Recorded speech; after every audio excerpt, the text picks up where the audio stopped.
All right, let's dive in. This is the deep dive. We take the sources you send over, cut through all the noise, and really try to pull out the core insights. Get straight to the point. Exactly. It's your fast track to being well-informed, getting those aha moments, but with enough interesting detail that it doesn't feel like you're back in school. Right. Our job is to navigate all that information you've given us and just zero in on what really matters. Yeah. Give you that concentrated knowledge boost. And today, wow, we are wading into, well, you could call it a cornerstone of international economics, the Mundell-Fleming model. Foundational stuff. You sent over some really detailed analysis of this framework, and our mission is, well, to unpack it. Figure out what makes it tick, how you'd actually try to test it. See if it holds up in the real world. Yeah, apply its logic to something like, say, the Euro-USD movements, and also, frankly, look at where it shines and where it falls short. Definitely. Yeah. Strengths and weaknesses. Think of this as your essential briefing on a fundamental concept. Huge in international macroeconomics and, the Forex world. And a model that really came about when the global economy was changing in pretty fundamental ways. Okay, so let's start right there. At the beginning, this model is clearly a big deal, but what exactly is it? And, who cooked it up? Well, at its heart, the Mundell-Fleming model is basically a standard framework. It helps us understand how things like exchange rates, interest rates, and a country's overall economic output interact. Okay. Specifically, and this is key, in an open economy. So one that trades goods and lets money flow across its borders. Right, not a closed system. And it wasn't just one person, was it? I remember seeing two names. That's right. Two economists working independently came up with very similar ideas back in the 1960s, Robert Mundell and John Marcus Fleming. Mundell. He got the Nobel Prize later, didn't he? He did, yeah. In 1999, partly for this work, he even got nicknamed the father of the euro, kind of for his theoretical groundwork on optimal currency areas. Huh. Fleming was a British economist working at the IMF at the time. The fact they both landed on this around the same time, independently, it really tells you something. Yeah, it shows there was a real need for this kind of thinking then. Exactly. The global economy was presenting new puzzles that the old tools couldn't quite solve. And the timing here is critical because your sources put this right in the middle of the Bretton Woods era. Absolutely. Bretton Woods, roughly 1944 to the early 70s. That whole system was built on fixed exchange rates. Pegged to the dollar, which was pegged to gold. Supposedly. Supposedly, yeah. The idea was stability after the war, prevent countries from just devaluing their currencies to gain an edge, like in the 30s. But it wasn't all smooth sailing. Oh, far from it. The system really started creaking. There were issues with how countries could adjust if their payments got out of whack. Imbalance. Right. And concerns about whether there was enough global liquidity, enough U.S. dollars as trade grew. And ultimately, people started doubting if the U.S. could really keep that gold peg, especially as its foreign debts piled up compared to its gold reserves. And they didn't really expect capital to be sloshing around like it started to. That's a key point the sources make. The designers initially thought capital flows would be pretty limited. They didn't foresee the huge rise in private money moving across borders. Which is exactly what Mundell-Fleming was trying to grapple with. Precisely. They basically took the standard model for a closed economy, the ISLM framework that looks at the goods market and the money market. Right. And they bolted on the international dimension. They added the balance of payments curve, the BP curve. Okay. That turned it into the ISLM BP model. And it was really designed for small, open economies, focusing on that short-run dance between nominal exchange rates, interest rates, and output. Got it. So adding the world to the standard domestic picture. Now, speaking of powerful ideas, your sources really spotlight one massive conclusion from this work, the impossible Trinity. Sounds dramatic. It does, doesn't it? But Yeah. it's a truly fundamental concept. I mean, it still shapes policy debates constantly today. The impossible trinity, or sometimes called the trilemma. Okay. It basically lays out three things, three desirable goals that a country just cannot achieve all at the same time. All right, lay them out for us. What are the three? Okay. Goal number one, having a fixed exchange rate. Tying your currency's value to something else, like another currency or gold. Stability. Okay. Goal number two, allowing capital to move freely across your borders. No restrictions on money coming in or going out. Openness. Got it. And goal number three, having an independent monetary policy. Being able to set your own interest rates to manage your domestic economy, like fighting inflation or boosting jobs. Control. Okay, so fixed rate, free capital flow, independent monetary policy. You're saying you can't have all three. You have to ditch one. You absolutely have to ditch one. It's a fundamental trade-off. Pick any two, and the third one becomes impossible. How does that work? Give me an example. Okay, say you want a fixed exchange rate and free capital movement, like many Eurozone countries effectively have with the euro. Right. Well, then you lose independent monetary policy. Your interest rates basically have to follow the anchor currency's rates, or in the Eurozone, the ECB's rate, to keep capital from flooding in or out and breaking the fixed rate. You can't cut rates to boost your specific economy if that conflicts with maintaining the peg. Ah, okay. So the policy levers are tied. What if you want free capital and independent policy? Then you must let your exchange rate float. Think of countries like the US, Canada, Australia. They set their own interest rates, capital flows freely, but the exchange rate moves constantly to balance things out. Makes sense. And the last combo, fixed rate and independent policy. If you want those two, you have to give up free capital movement. You need capital controls barriers to stop money flowing in or out too easily, because those flows would otherwise force you to choose between the peg and your interest rate target. Think of China. For much of its recent history, managing its currency value while trying to control domestic rates often meant restricting capital flows. Wow. Okay, that really clarifies things. It's a constraint that policymakers just have to live with. So moving on, how does this model actually become useful? How do people use it to analyze economies or maybe even try to predict things, like in the Forex market? Well, it becomes incredibly useful for thinking about the likely impact of macroeconomic policies. Like central bank actions or government spending changes? Exactly. Monetary policy changing interest rates or the money supply, and fiscal policy changing government spending or taxes. And the model says the effect isn't always the same. It depends. Precisely. The model's real genius here is showing that the effectiveness of these policies depends crucially on two big factors. The exchange rate regime, is it fixed or floating? And the degree of capital mobility, how easily can money cross borders? Okay, so what's the big takeaway from the sources on that? The headline insight is pretty stark. Under a floating exchange rate with high capital mobility, which, let's face it, describes many major economies today. Yeah, US, Eurozone, UK. Right. In that world, monetary policy is very powerful for affecting national output. If the central bank eases, lowers interest rates. Money flows out seeking higher returns elsewhere. Exactly. Capital flows out, the currency weakens, that makes exports cheaper, imports more expensive, and boom, you get a boost to domestic production. Okay, monetary policy works well. What about fiscal policy in that setup, like government spending? That becomes less effective, according to the model. Why? Because if the government spends more, that tends to increase demand and might push interest rates up a bit. Which attracts capital. Which attracts capital in, strengthening the currency. And that stronger currency hurts your exports and makes imports cheaper, canceling out, or at least dampening, the initial boost from the government spending. Huh. So the exchange rate moves in a way that sort of neutralizes the fiscal push. Exactly. The floating exchange rate acts as a shock absorber, but in this case, it dampens fiscal policy. Now flip it. Think about a fixed exchange rate, still with high capital mobility. Okay. Now, fiscal policy becomes more potent, government spends more, demand rises, but the exchange rate is fixed. It can't appreciate to offset the impact. So you get a bigger bang for your fiscal buck in terms of boosting output. But what about monetary policy then? Back to the Trinity. You got it. Monetary policy essentially loses its independence. The central bank has to use its interest rate tool primarily to defend the fixed exchange rate peg. If capital starts flowing out, they have to raise rates to match world rates and keep the money home. Even if the domestic economy is weak, they can't cut rates to stimulate. So knowing these different mechanics, it's like having a mental map for how policies might play out, especially for currencies. For anyone watching Forex markets, absolutely. Understanding how a policy shift is expected to ripple through interest rates and capital flows, given the country's regime, provides a really powerful framework.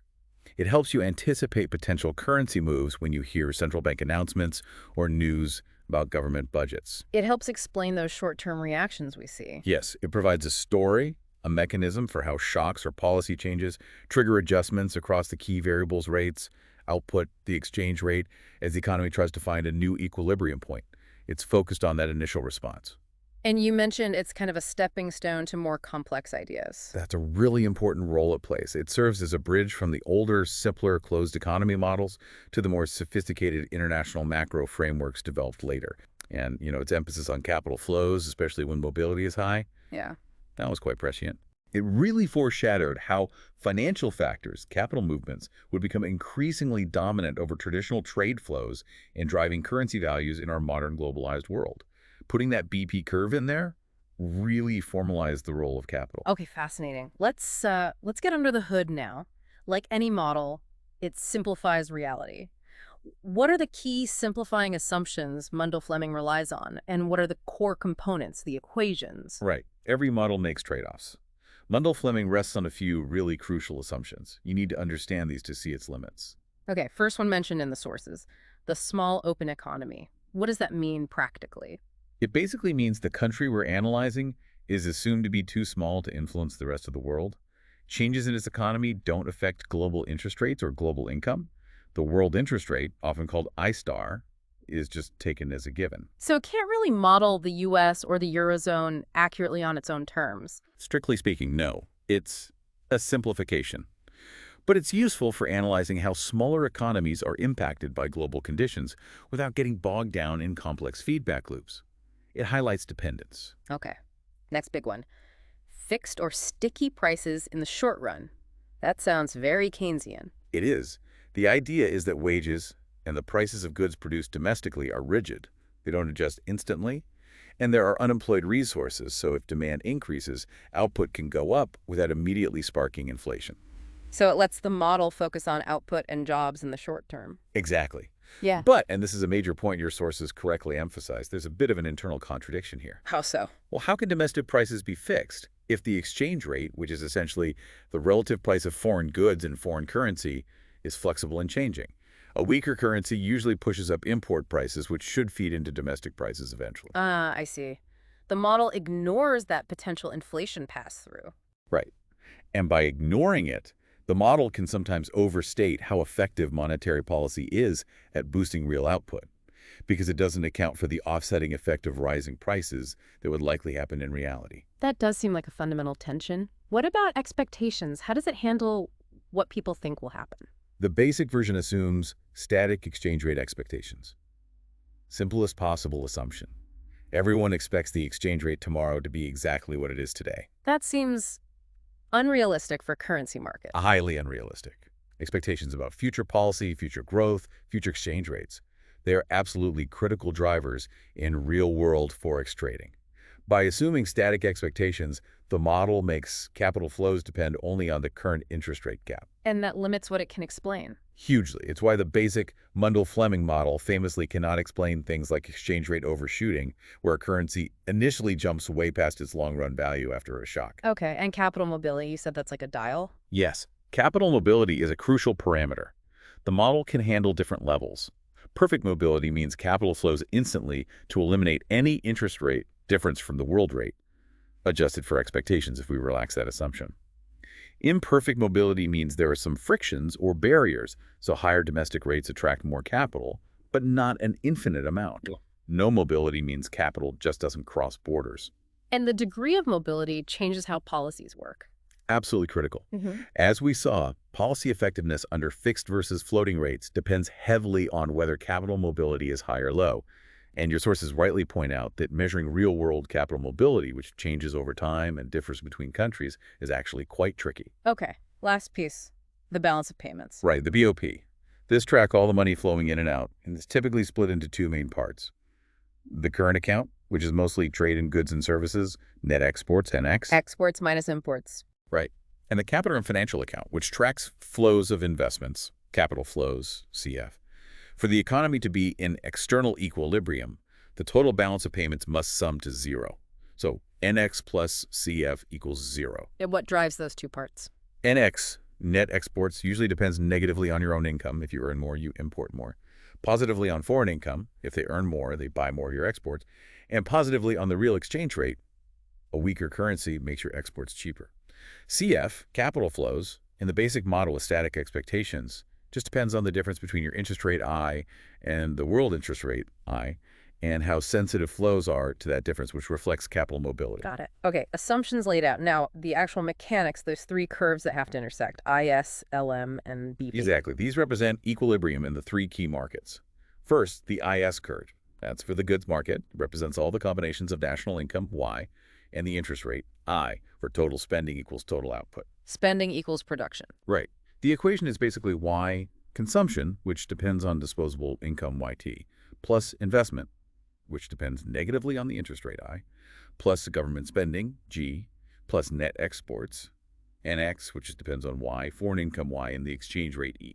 And why does it slope downwards? Because a lower interest rate, I, encourages more investment spending, which boosts total demand and therefore leads to a higher level of equilibrium output, Y. So lower I goes with higher Y along the IS curve. Makes sense. Okay, second, the LM curve, money market.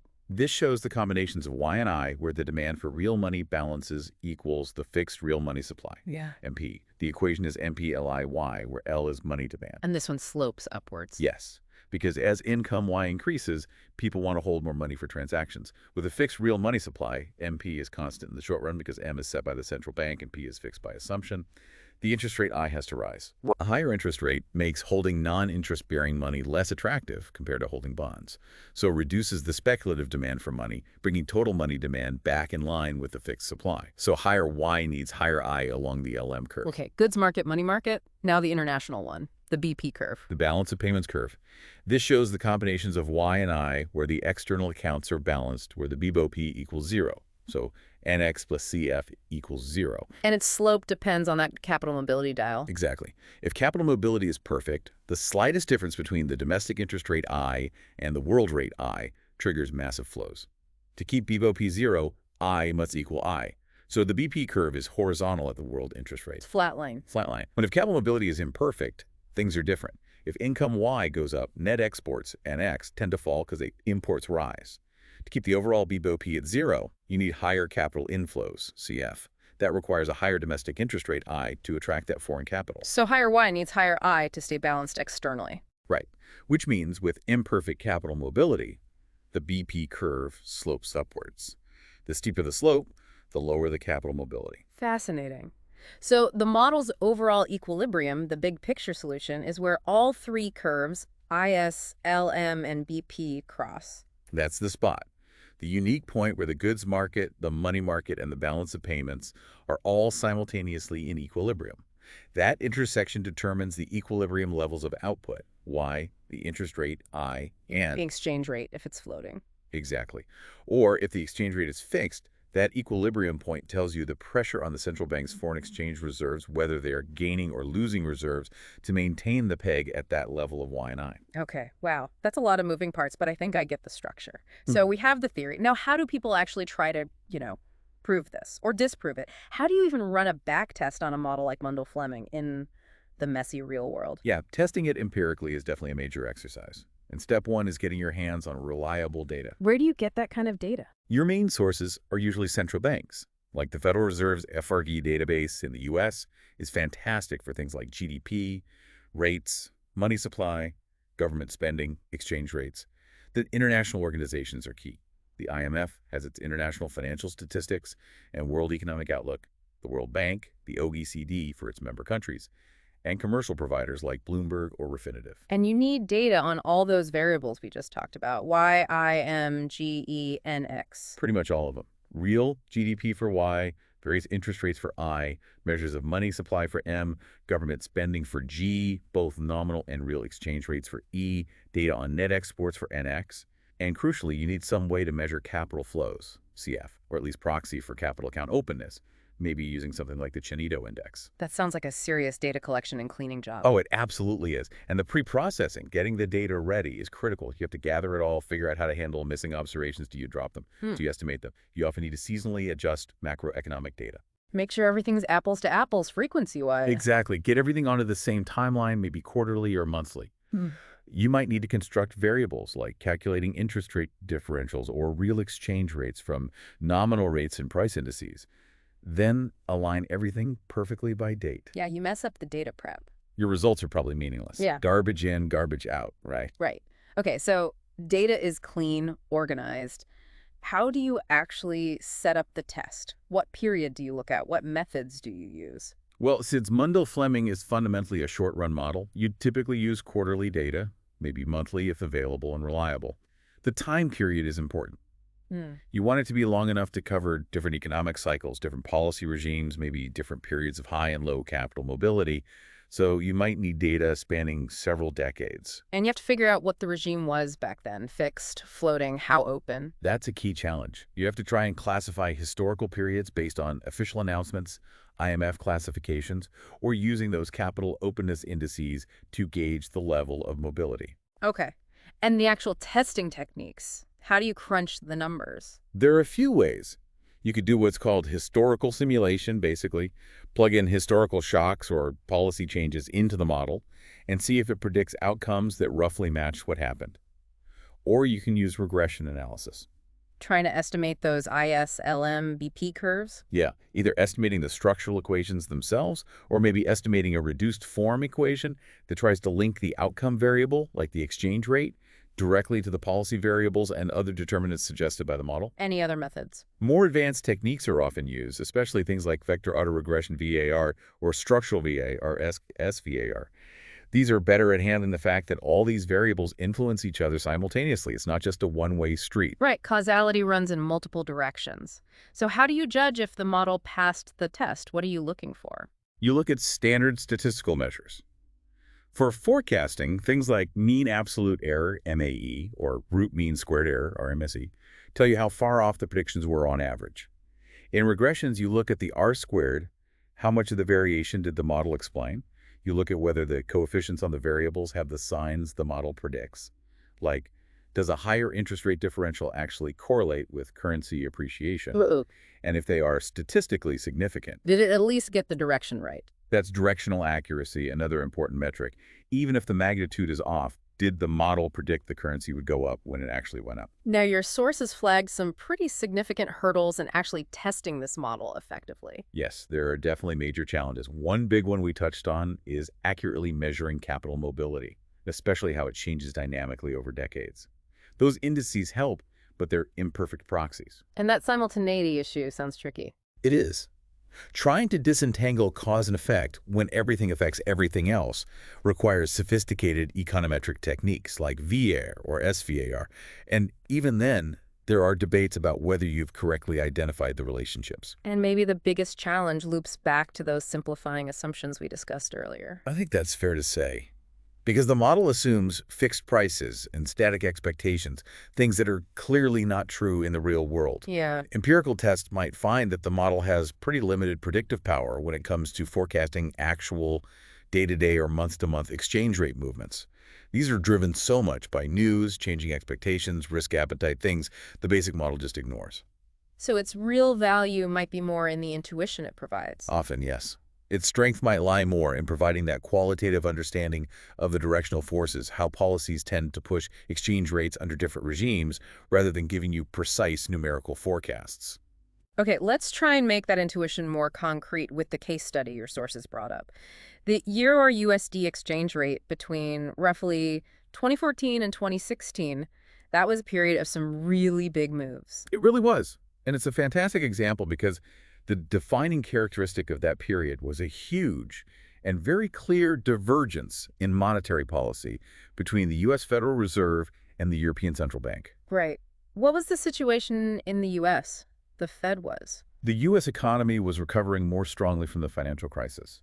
So the Fed was starting to signal the end of its super easy money policy. They were tapering off their quantitative easing, their bond buying. Okay. And they were actively talking about raising interest rates, preparing the market for liftoff, which they finally did in December 2015. So the clear direction was towards tightening policy. And meanwhile, across the pond, the ECB. Completely different story in the Eurozone. They were still struggling with weak growth, high unemployment, and were genuinely worried about deflation, falling prices. They were going the other way. Exactly the opposite. The ECB was doubling down on easing. They cut rates further, even into negative territory for deposits, and launched their own massive asset purchase programs, their version of QE. They were pushing hard on the stimulus pedal. Okay, so U.S. tightening, Eurozone easing. We've got floating exchange rates between the U.S. and Eurozone, and pretty high capital mobility. What does the Mundell-Fleming model predict should happen to the Euro-SD exchange rate in that scenario? The model's prediction is crystal clear. Strong downward pressure on Euro-SD. Walk us through the logic again. Fed tightening means. Fed tightening implies U.S. interest rates are expected to rise, or are rising, relative to Eurozone rates. That makes U.S. assets look more attractive. So capital flows to the U.S. Exactly. Wow. Capital flows into the U.S., increasing demand for U.S. dollars to buy those assets. Higher demand for dollars means the dollar appreciates. And if the dollar appreciates against the euro, EURUSD goes down. All right, that's half the story. What about the ECB easing? ECB easing means Eurozone interest rates are falling or staying very low relative to U.S. rates. That makes Eurozone assets less attractive. So capital flows out of the Eurozone. Right, or at least less flows in. People sell euros to buy assets elsewhere. Lower demand for euros means the euro depreciates. And a depreciating euro also means EURUSD goes down. So both central banks pulling in opposite directions were pushing EURUSD the same way down. Precisely. The combined effect, according to the Mundell-Fleming logic based purely on that policy divergence, was for a significant fall in the EURUSD rate. And did reality follow the script? What actually happened to the exchange rate? It really did, quite dramatically. EURUSD started 2014 up around the 1.35 to 1.39 level. By early 2015, it had plummeted, falling below 1.0 and even dipping under 1.05 at one point. And it stayed relatively low for quite a while after that. Wow. So the actual market movement lined up remarkably well with the direction predicted by the Mundell-Fleming framework, given that stark policy divergence. Your sources even kind of sketched out how you might think about this from a trading perspective, though they added a lot of caveats. Right, and the caveats are crucial. The model gives you a directional bias, a fundamental story, but it won't give you precise entry and exit levels. So how might someone have thought about it? Well, the clear signal from the diverging policies was short euro-USD. You're betting on the euro falling against the dollar. Okay. You might then look for confirmation, maybe specific central bank announcements, key data releases showing the U.S. strength and Eurozone weakness to time your entry. Perhaps combine it with technical signals, like the price breaking below a key support level. And managing risk is paramount. Absolutely. You'd need a stop-loss order to limit your potential losses if you're wrong. Yep. Maybe set it based on volatility, like a multiple of the average true range, or above a technical resistance level. And taking profits. You could set a take-profit target based on a risk-reward ratio, say, aiming to make 2.5 times what you risked. Or look for technical support levels where the price might bounce. Or maybe you'd exit if you saw signs that the policy divergence was starting to narrow. But again, you flagged challenges earlier, even in a clear case like this. Exactly. Translating that qualitative model prediction into specific price levels for entry, stop loss, take profit, that's the art and science of trading, it goes way beyond the model itself. And a huge issue is that markets are forward-looking. They react before the news sometimes. Often, yes. Yeah. Markets anticipate policy changes. So by the time the Fed actually announces the rate hike, or the ECB announces QE, a big chunk of the currency move might have already happened. Relying solely on announced changes could mean you're late to the party. And one good example doesn't prove it always works. Of course not. This case study illustrates the logic beautifully, but it's just one instance. Doesn't guarantee universal validity. Okay, so let's try and synthesize all this. Weighing the evidence, what are the real core strengths of the Mundell-Fleming model? When is it most useful? Well, its biggest strength is probably its clarity and intuition. It's excellent for illustrating those fundamental links between macro policies, capital flows, and exchange rates in an open economy, especially in the short run. Good for teaching and basic understanding. Superb teaching tool, yes. And it provides strong intuition, particularly when you see clear policy divergence between major countries with relatively open capital accounts, just like that EURUSD example. It gives you a solid starting point for analysis, and it's the necessary foundation for understanding all the more complex models that came later. Okay, it gives you the basic grammar. But what about the limitations? Where does it really struggle, especially when things get volatile or complex? Your sources listed quite a few. The limitations are significant, and they mostly stem directly from those simplifying assumptions we talked about. The fixed price one seems like a biggie. It's huge. Assuming domestic prices don't change is just not realistic, especially when the exchange rate itself is changing and affecting import costs. That internal contradiction we mentioned, it's a real problem and can lead the model to overstate how much policy can actually do for the real economy. It just doesn't handle inflation well or the long run. And ignoring expectations, that feels like flying blind in currency markets. Totally. Modern forex markets are driven by expectations about future interest rates, economic growth, political stability, everything. By assuming static expectations, the model misses a massive piece of the puzzle. It can't explain why currencies sometimes jump dramatically on news or why they overshoot. What else? Doesn't it ignore risk? Yes, that's another major gap. The basic model implicitly assumes assets from different countries are perfect substitutes, ignoring risk perceptions. It can't explain safe haven flows, where money rushes into, say, the US dollar or Swiss franc during a crisis, not because of interest rates, but because they're seen as less risky. That's a huge driver of currency movements the model misses. Any other sort of structural weaknesses? Well, economists sometimes criticize it for lacking strong microfoundations. The equations describing how households consume or firms invest aren't always rigorously derived from optimizing behavior. This makes it potentially vulnerable to the Lucas critique, the idea that the model's relationships might break down if policymakers try to exploit them, because people will change their behavior in response to the policy change itself. Ah, the rules of the game change when you try to play it. Sort of, yeah. Also, it focuses primarily on short-run flows across the balance of payments. It doesn't fully capture how exchange rates might adjust over the longer term due to changes in the stocks of assets people want to hold, like international portfolios of bonds and money. That's a different perspective offered by other models. And your sources mentioned it doesn't quite get some real-world currency phenomena. Right. It struggles to fully explain things like the exorbitant privilege of the US dollar, why the US seems able to run large, persistent trade deficits without its currency collapsing, or why the dollar often strengthens in global crises even when the crisis originates in the US. The model doesn't really have a mechanism for that reserve currency status effect. And just unpredictable real-world stuff. Fundamentally, it's an economic model. It cannot account for major geopolitical shocks, natural disasters, sudden shifts in market sentiment, political crises, all those non-economic factors that can powerfully drive exchange rates completely outside the model's logic. So its simplicity is both its strength for intuition and its weakness for capturing the messy reality. That's a perfect summary. It provides a clean framework, but the real world is rarely clean. And those limitations are precisely why economists didn't stop there. They kept building newer, more nuanced models trying to address these shortcomings. Which is a great segue. As we wrap up this deep dive, how does Mundell-Fleming fit into the broader landscape? Your sources mentioned a few other models. How does it compare or contrast? It helps to place it. Think about purchasing power parity, PPP. PPP is fundamentally a long-run idea based on the law of one price and assuming flexible prices.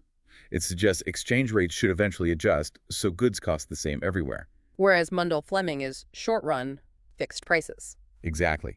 Different time horizons, different core assumptions about price adjustment. They're answering different questions. What about interest rate parity? Mundell-Fleming, especially in its simplest form with perfect capital mobility and static expectations, basically implies a version of interest rate parity, specifically uncovered interest rate parity, UIP. It suggests interest rate differentials should be zero because there are no expected exchange rate changes or risk premia to worry about. Real-world IRP conditions are, of course, much more complex. And you mentioned that Dornbusch overshooting model earlier. How did that relate? Dornbusch overshooting was a direct response to Mundell-Fleming's limitations, particularly the static expectations. Dornbusch kept the sticky prices idea, but added rational expectations. So people anticipate the future. Right. And by doing that, he showed why an exchange rate might initially jump past its new long-run equilibrium level after a monetary shock before slowly adjusting back. It explained that volatility MF couldn't. It was a major step forward. And one more, the portfolio balance approach. That takes a different angle altogether. Instead of focusing just on the flows and the balance of payments like Mundell-Fleming, the portfolio balance approach looks at the stocks of assets investors hold, domestic money, domestic bonds, foreign bonds. Like managing a whole portfolio? Exactly. It analyzes how changes in the supply or demand for these different asset stocks cause investors to rebalance their portfolios and how those rebalancing decisions impact exchange rates, usually over the medium to longer term. It brings wealth effects and asset substitutability into the picture more explicitly than MF. So really, understanding Mundell-Fleming isn't just about this one model. It's kind of essential context for understanding why and how all these other international finance models were developed later. Absolutely. It laid the groundwork. It highlighted the key relationships, but also the key puzzles. The fixed price issue, the expectations issue, the risk issue that spurred decades of further research trying to build more realistic and comprehensive frameworks. You have to understand MF to appreciate where the field went next. Wow. Okay, that was quite the journey. We've gone from the origins and the core theory of Mundell-Fleming, including that really powerful impossible Trinity insight. Mm-hmm. We looked at how you'd even attempt to test it empirically, Yeah. applied its logic to a very clear real-world example like the Euro-USD divergence, A good illustration. and then took a pretty honest look at both its enduring strength and its very clear limitations. And I think the takeaway is that despite those simplifying assumptions that definitely clash with reality, sometimes the Mundell-Fleming model still offers a really valuable mental framework. Yeah. It gives you crucial intuition for thinking about how policy choices and capital flows interact and influence exchange rates, especially in that short-run adjustment period. It remains a foundational way to start thinking about open economies. And that leaves us with a final thought, a question really, drawn straight from the material you shared, something for you, the listener, to maybe chew on. Given all the limitations we discussed today, particularly that fundamental tension between assuming fixed domestic prices while having flexible exchange rates and its complete omission of market expectations and risk perceptions, how much should we or can we really rely on this model alone to forecast or even understand exchange rate movements in today's incredibly fast-moving, globalized, expectation-driven currency markets? Yeah. And what does that persistent challenge tell us about the fundamental difficulty that everyone, economists, traders, policymakers, faces when trying to put a value on a currency? That is the question, isn't it? A question that continues to fuel research, debate, and probably a few sleepless nights in the world of international finance. Something to ponder until our next deep dive.